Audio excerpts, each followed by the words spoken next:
The silk beneath her skin had become so familiar she no longer felt it, only the edge of it.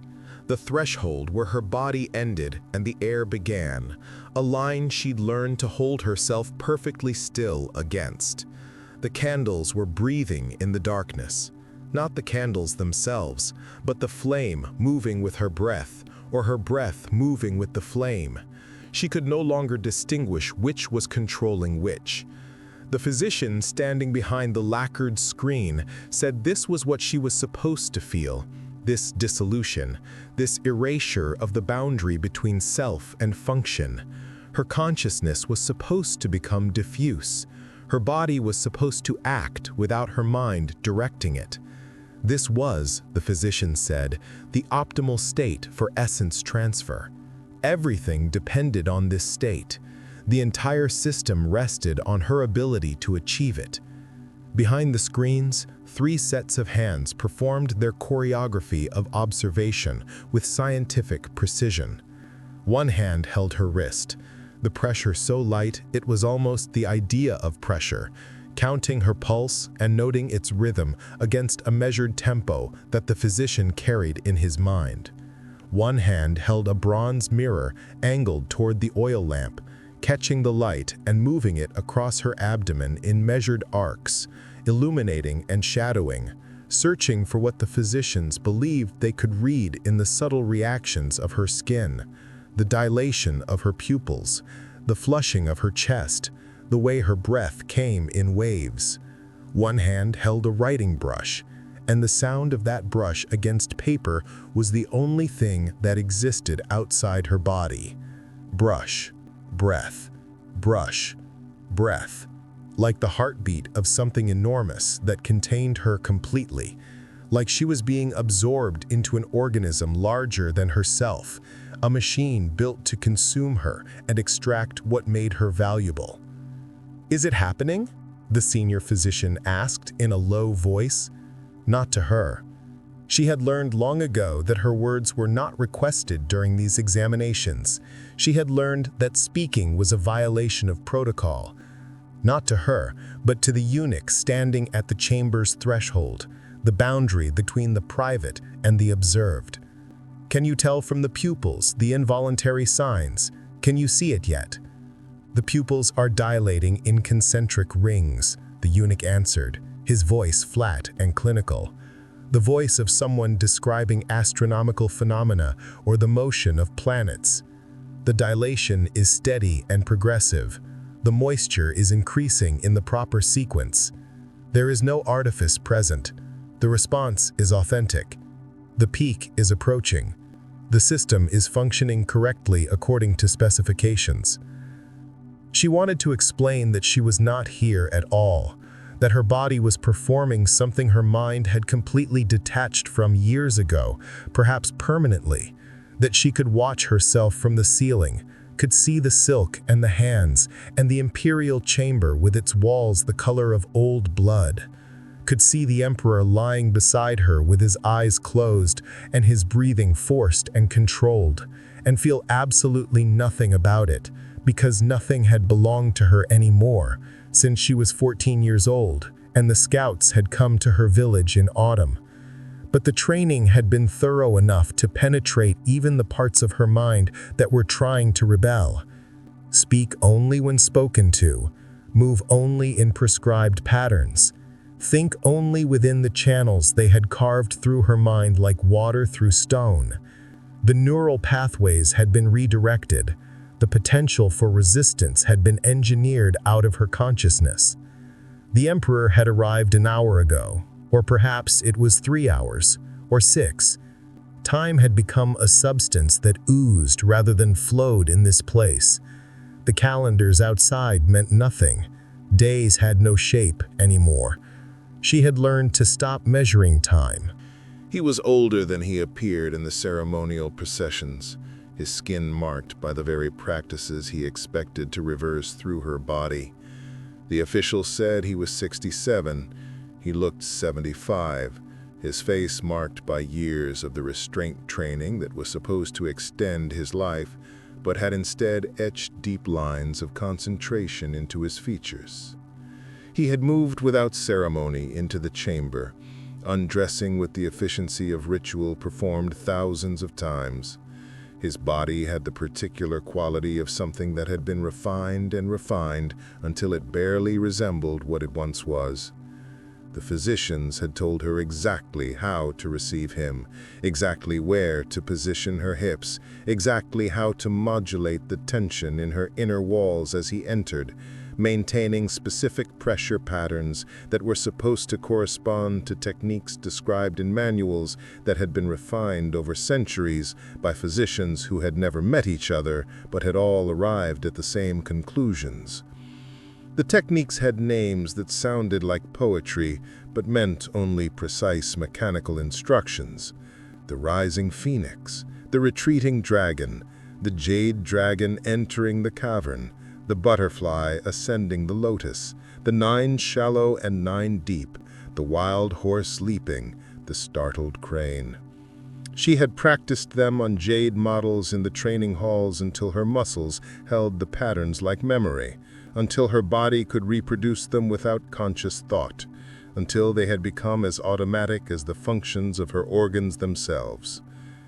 This was intentional design by the physicians who believed that consciousness interfered with the essence transfer process. If she thought about what she was doing, if she remained aware of it, the energy transfer would be disrupted. The philosophers had theories about why this was true, something about consciousness breaking the flow, so they had trained her specifically to achieve a state where her body moved through the prescribed movements while her mind could retreat to some distant place, unreachable, absent, watching from very far away. But something had begun to fracture inside her in recent months.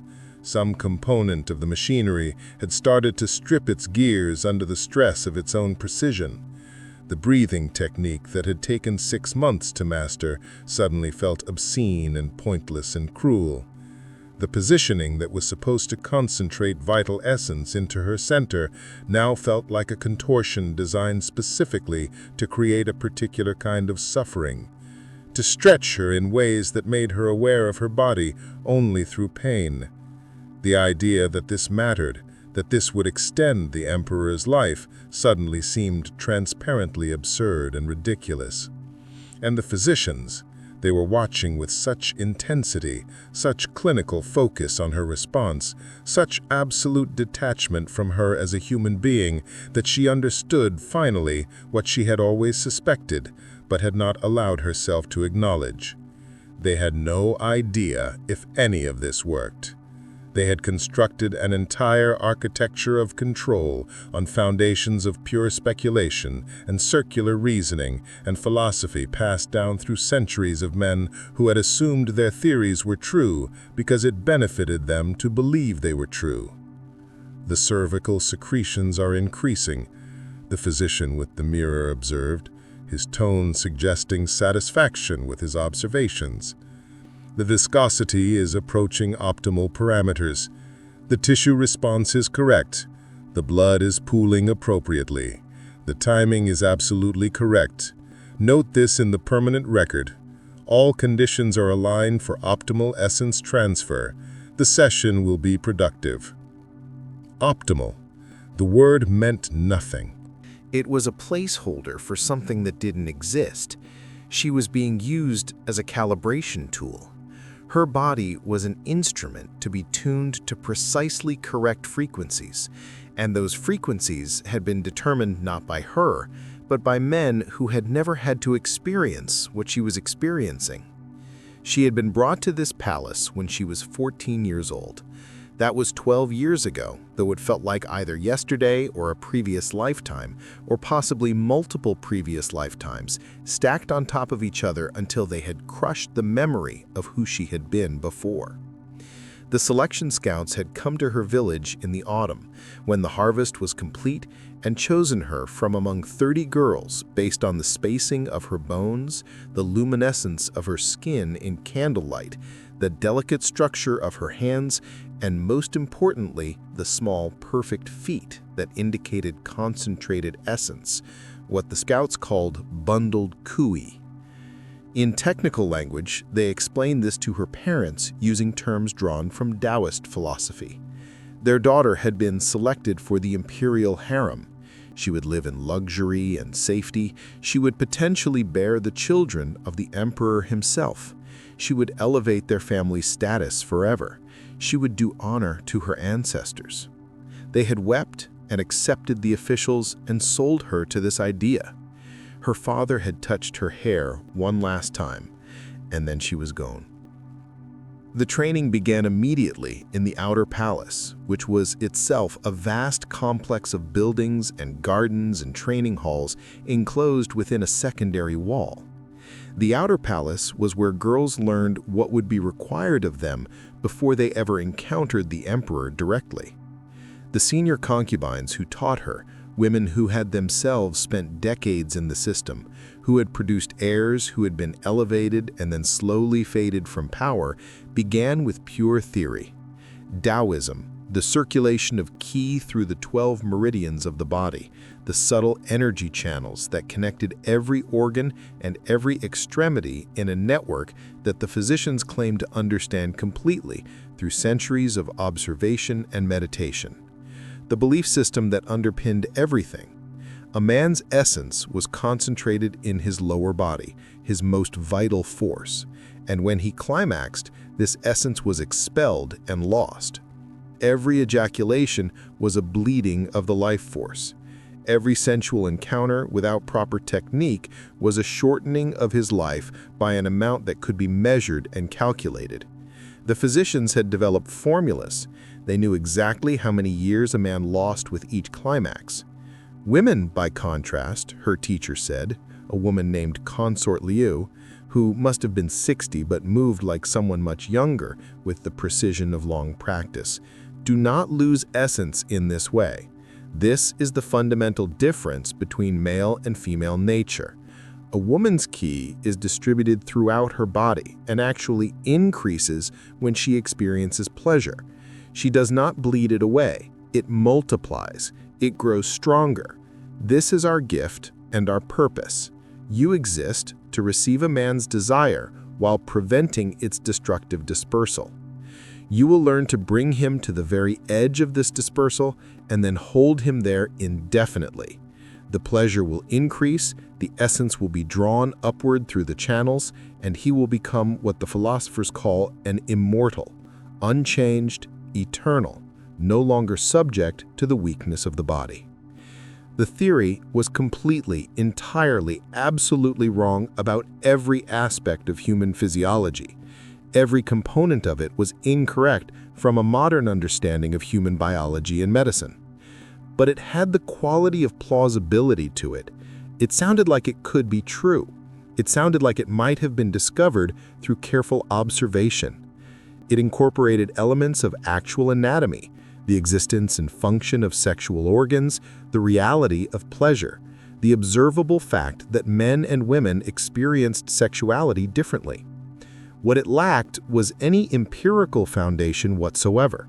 What it lacked was any reference to actual evidence or controlled observation. But empiricism was not available to the court physicians in the same way it would be to science centuries later. They were working with observation and philosophy and centuries of texts that quoted each other endlessly, creating an echo chamber of assumed truth, where the same ideas reinforced each other until no one could remember when the ideas had originated or why. And because it seemed plausible, and because it benefited the emperor and the court philosophers and the ambitious officials who surrounded them, because it gave them a way to understand their desire and their need for control, it justified an entire infrastructure of control that would expand and deepen and persist for generations. It provided philosophical justification for something people wanted to do anyway, to control women's sexuality, to manage women's bodies, to use women's capacity for pleasure as a resource to be extracted and documented and optimized. The physician had stepped away from the chamber. A new set of observations were being conducted by an assistant. The eunuch remained, his presence peculiar and essential, an absence that was present, a negation that occupied space, a person who was not quite a person. He had been castrated at 7 years old, purchased by the imperial household when he was still a child, specifically for his ability to guard the forbidden spaces, while remaining neither fully male nor fully human. This categorization made him trustworthy in a way that ordinary men could never be. He could see what he was not supposed to see, because he was not supposed to see anything. He could observe the women without the complication of desire. He could pass information between the women and the physicians and the emperor without having his own sexual interest interfere with the accuracy of reporting. She could feel his attention on her like pressure from an external source, like weight pressing down on her chest. He was noting everything, cataloging everything, reporting everything to the record keepers.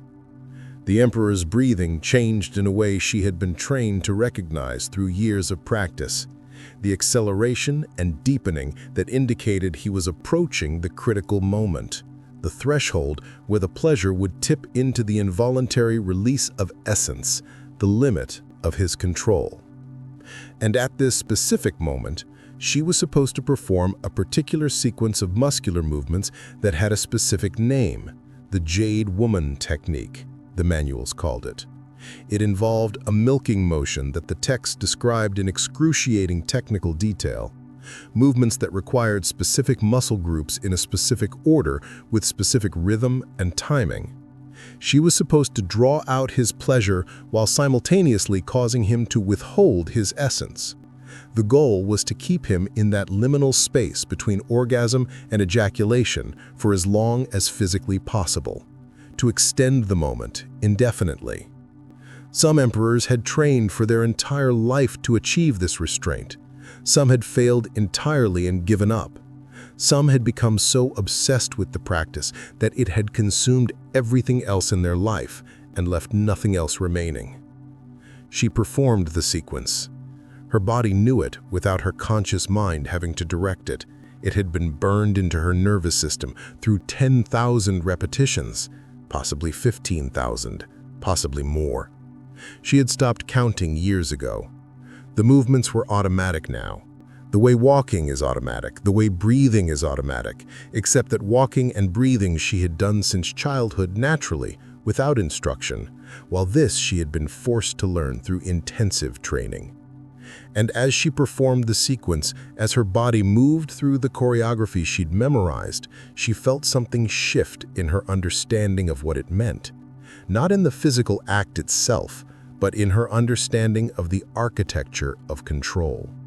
A recognition that this entire system, this vast apparatus of philosophy and medicine and bureaucracy and surveillance rested entirely on her performance. That thousands of women like her had been selected, trained, positioned, and observed for the purpose of maintaining one man's belief in his own immortality.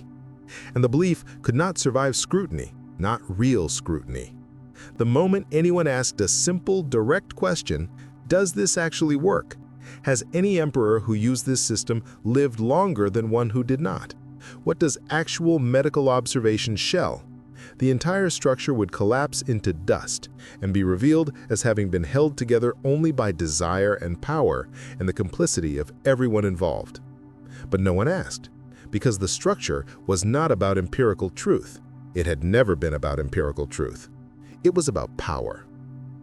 It was about taking something that existed outside of control, the intimate act, the body's involuntary responses, the complexity of human desire, and subjecting it to total management and documentation, to create a system where every moment of pleasure was observed, every bodily response was recorded, every moment was transformed from the private to the bureaucratic, every instance was data, every woman became a file, a ledger entry, a series of measurements and calculations. When the emperor finished, when he reached the limit of his trained control, he withdrew without ceremony and without looking at her. He never looked at any of them directly, any of the women. He was already dressing, already moving on to the next set of rituals that defined his day. His attention had shifted elsewhere. He was no longer present, even as his body was still in the chamber. The eunuch entered immediately, as if materializing from the wall itself, from the architectural space between moments. He took her wrist and pulled her toward a side chamber where the physician was waiting with instruments. The examination was clinical and thorough, and invasive in ways that had become so routine she did not even register the intrusion anymore. Fingers were inserted to check the exact texture of secretions, confirming whether the fluid was the right viscosity, the right color, the right quality. According to standards developed centuries earlier by physicians who had no knowledge of modern medicine but had developed their own standard of what constituted correct, a small wooden instrument was inserted to measure dilation, establishing precise measurements that would be compared against baseline measurements from her initial selection and against records of previous encounters spanning years. Questions were asked in a flat voice, devoid of emotion or acknowledgement of what was being described. Did he reach conclusion? Did you attain the peak response? How many times? Describe the intensity on the scale. Did you feel any pain? Was the emperor satisfied? Was his breathing controlled throughout? Did he maintain his focus through the transition?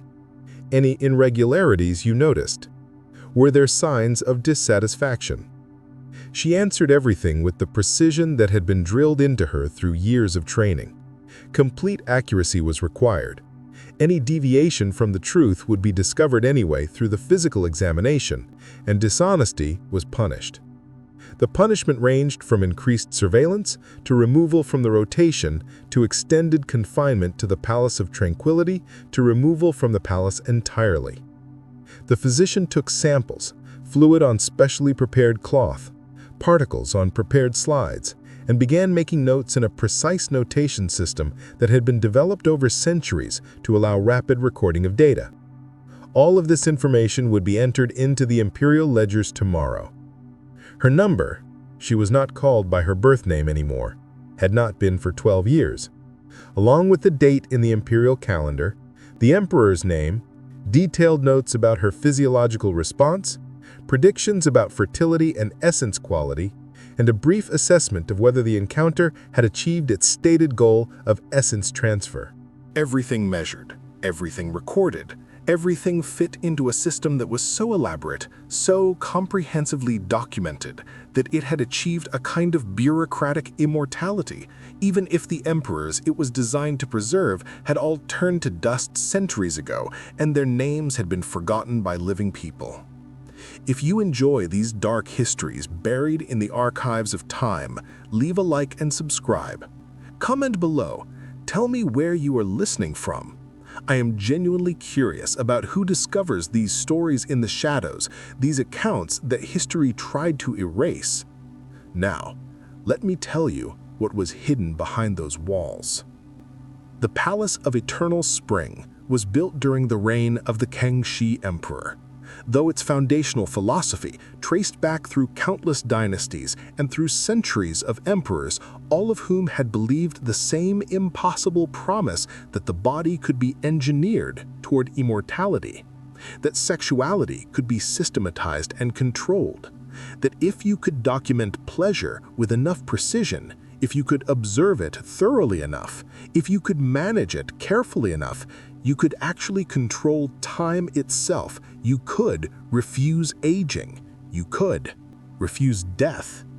You could become something that transcended the normal limits of human life. What the court physicians had created was perhaps the most elaborate system of sexual control ever constructed in the history of human civilization. It was not created through cruelty alone, though cruelty was certainly present in its implementation and persistence. It was not created through sadism alone, though sadistic impulses undoubtedly played a role in its design and refinement. It was created through the merging of genuine intellectual effort, serious attempts to understand the body through the available scientific methods of the time, with absolute political power and the deep psychological need to justify that power through an elaborate philosophical framework. It was created by smart people doing intelligent work in service of total control. The foundational text was called The Secret of the Jade Chamber. In it, Taoist physicians had recorded centuries of observation about human sexuality and had wrapped that observation in a philosophical framework that was part genuine insight and part pure speculation and part deliberate deception. The basic premise was simple and appealing to those who held power. Male and female bodies had complementary qualities that were nearly opposite in their essential properties. A man's ki was concentrated in his lower body, particularly in his reproductive organs and what the text called his essence, his jing. When he climaxed during sexual activity, this essence was expelled from his body, and with it went the vital force that kept him young and healthy and alive. Every ejaculation was understood as a loss, a bleeding of the life force. A man who had sex frequently would age rapidly and dramatically. A man who climaxed without restraint would die young. This was presented not as theory but as observed fact, as established truth handed down through ages. A woman's ki, by contrast, was dispersed throughout her entire body, and crucially, it increased rather than decreased when she experienced pleasure. If a woman achieved orgasm, her essence would become more concentrated and more powerful.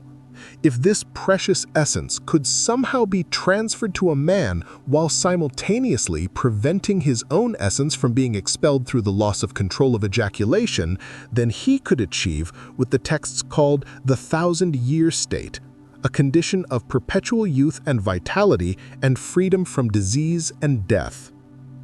The theory was completely, utterly, absolutely wrong about every aspect of human physiology. Every component of it was incorrect from a modern understanding of human biology and medicine, but it was wrong in a way that seemed plausible enough to a court that had never had access to microscopes or modern medicine or any real understanding of the endocrine system or of what actually happens in human bodies during sexual response and arousal. And because it seemed plausible, because it had been written down by physicians who had a certain authority and reputation, because it justified an entire infrastructure of control and power, it persisted. It dominated the thinking. It defined the structure of palace life for centuries that followed. The harem itself operated with the precision of an institution, part military, part bureaucracy, part machine, designed for absolute order and efficiency. Entry followed protocols that were never broken. Every detail of a woman's existence was dictated by rank: where she slept, what she ate, when she could speak, and how long she could perform each daily task. Schedules were kept with obsessive accuracy. Records were maintained like ledgers of inventory. The women were counted, categorized, and documented as components of an immense administrative system. Many retained their names, but many more were known only by a number or title. Within this structure, status was determined by proximity to the emperor. The empress and chief consorts lived in separate quarters with their own attendants and limited authority over others, yet all remained bound within the same web of hierarchy and control. Selection began in childhood. Imperial scouts traveled across the provinces seeking specific physical traits believed to reflect spiritual and physical harmony. Small hands and feet, clear skin, balanced facial proportions. Their methods followed detailed manuals, refined over generations, describing precise ratios thought to represent ideal form. A girl would be examined, measured, and assessed through instruments created for this purpose, her body compared to these established ideals. Once identified as suitable, a child might be purchased from her family or taken by decree if the family refused. Most were between 8 and 14 years old, often leaving their villages for the first time. The journey ended at the gates of the palace where their former lives ceased. A recovered record from a sealed chamber beneath the ruins describes a girl's arrival and her first conversation with a senior attendant. She was told she would never return home, never marry, never bear children except by the emperor's decision. Her existence from that moment belonged entirely to the palace. The document recounts her terror, that she cried out for days and was eventually calmed only through herbal sedatives. Training in the outer palace could last from 5 to 10 years. It combined meditation, philosophy, and physical discipline. The purpose was to shape the girls into instruments of composure and control, capable of channeling emotion and energy as ritual service. Each movement was studied, each breath timed, each gesture aligned with ancient principles. Practice was performed on carved jade models before they were ever permitted before the emperor. These routines continued daily, relentless and exacting, until the body and will became fully conditioned to obedience. By the time a woman was ready to be brought into the inner palace for direct access to the emperor, she had internalized this system so completely that resistance was nearly impossible. She had been separated from her family for a decade or more. She knew no world outside the palace walls. Her entire frame of reference, her understanding of herself and her body and her purpose, had been shaped entirely by the institution. Most crucially, she had been taught repeatedly in every training session and interaction to believe that her purpose was sacred, that she was participating in something essential to the continuation of the empire, that her sacrifice was not only necessary but noble and holy, that she should feel honored and blessed to have been selected for this purpose. Most women had internalized this completely. They believed it, or they had learned to believe it so thoroughly that there was no difference between the two anymore. The system had succeeded in making women complicit in their own control. The selection of which women would receive imperial attention on any given night followed an intricate calendar developed by court physicians and astronomers. Different times had different essence and energy properties. Women in specific menstrual phases emanated essence of different quality and quantity.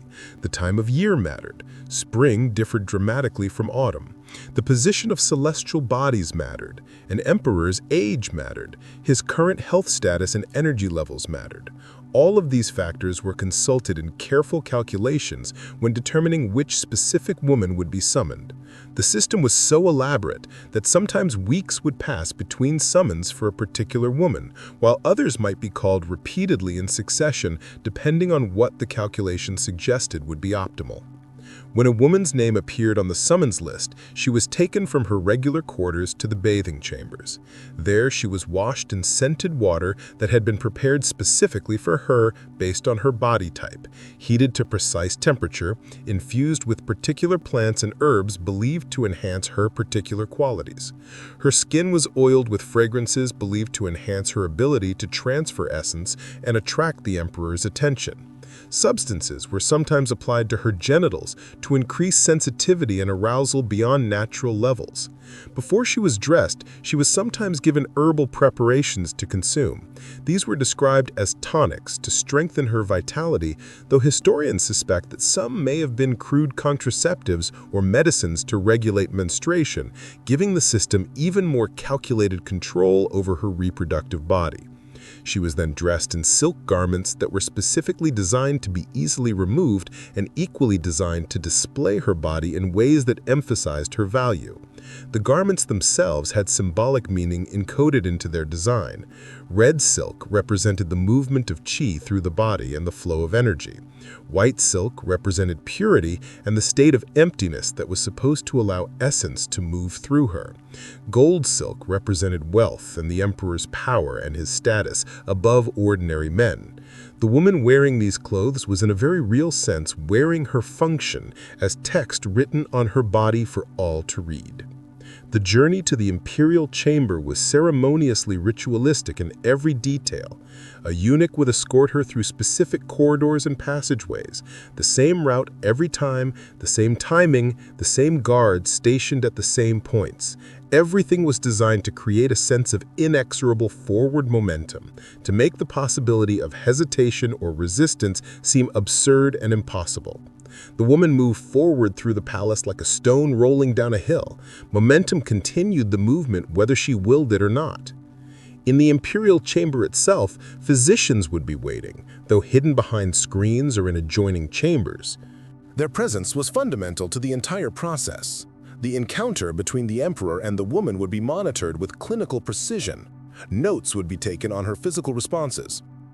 The duration of the encounter would be measured carefully. Any complications or variations would be recorded in meticulous detail. Immediately after the encounter ended, while the physical evidence was still fresh, she would be examined by the physicians while they were still present. Some historians have found evidence in surviving ledgers that suggests a disturbing system of feedback loops and adaptive management. If a woman's recorded response was deemed inadequate, she might receive additional training in the outer palace.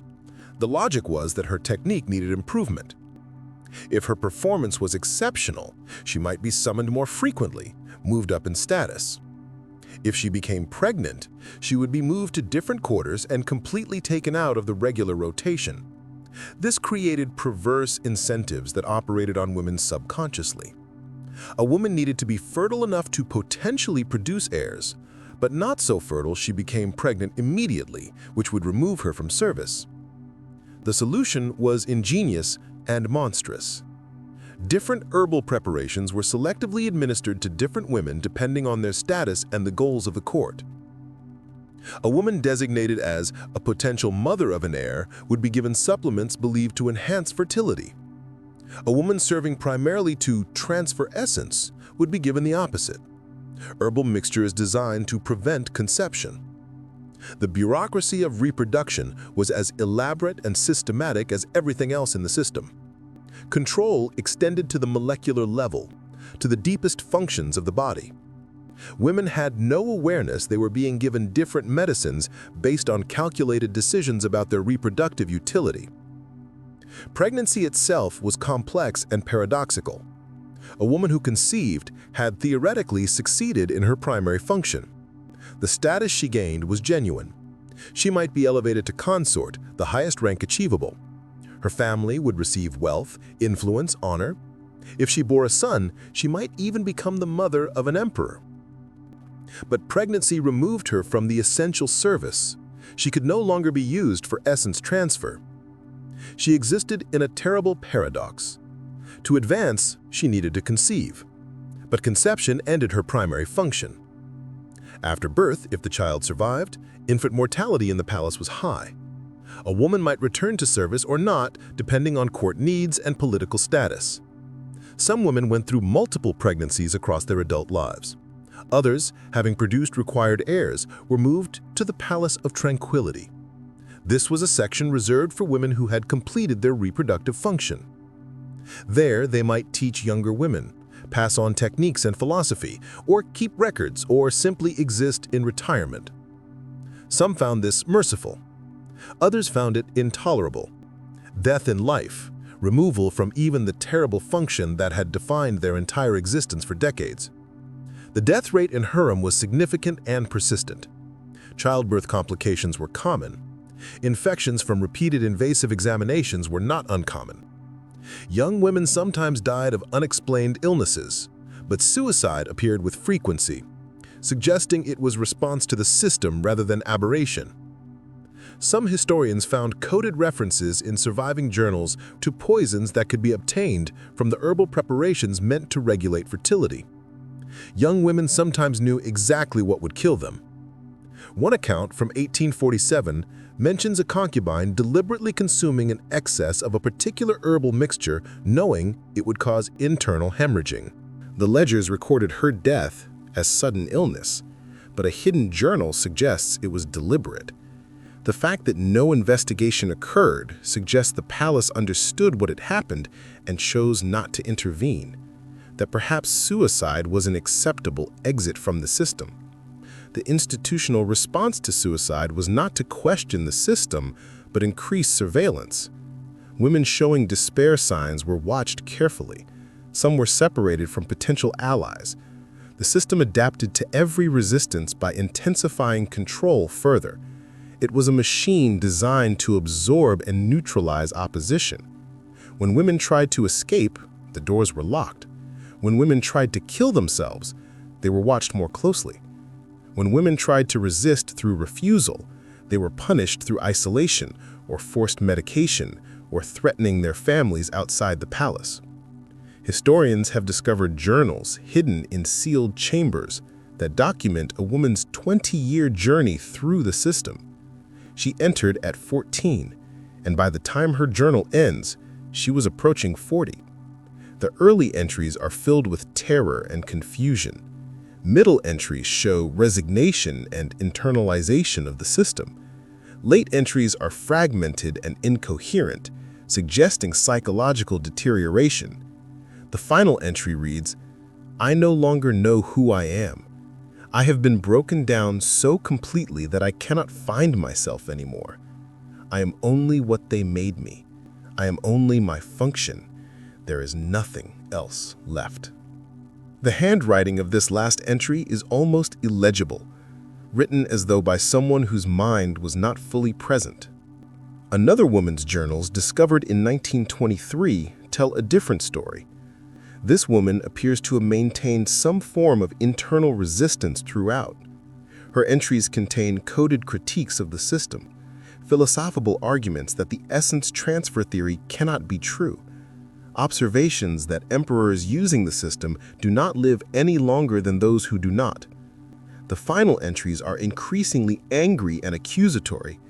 She writes about having discovered medical texts from other regions, suggesting the entire theoretical foundation is false. She writes about confronting one of the physicians with this information. The journal ends abruptly. Historians have found no record of what happened to this woman after that point. The decline of the harem system came gradually over centuries. As scientific knowledge advanced and Western medical knowledge became available to Chinese intellectuals, the Taoist theories that justified the system became increasingly indefensible.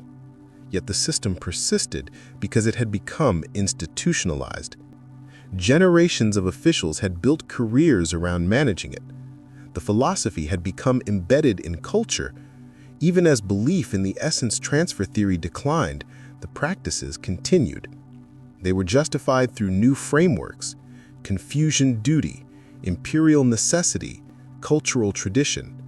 The core structure remained unchanged, even as the justification transformed completely. By the time the last imperial harem was officially closed in the early 20th century, over 2,000 years of this system's evolution had left deep marks on Chinese culture and on the women who had passed through those walls. Many of those women had died inside without ever leaving.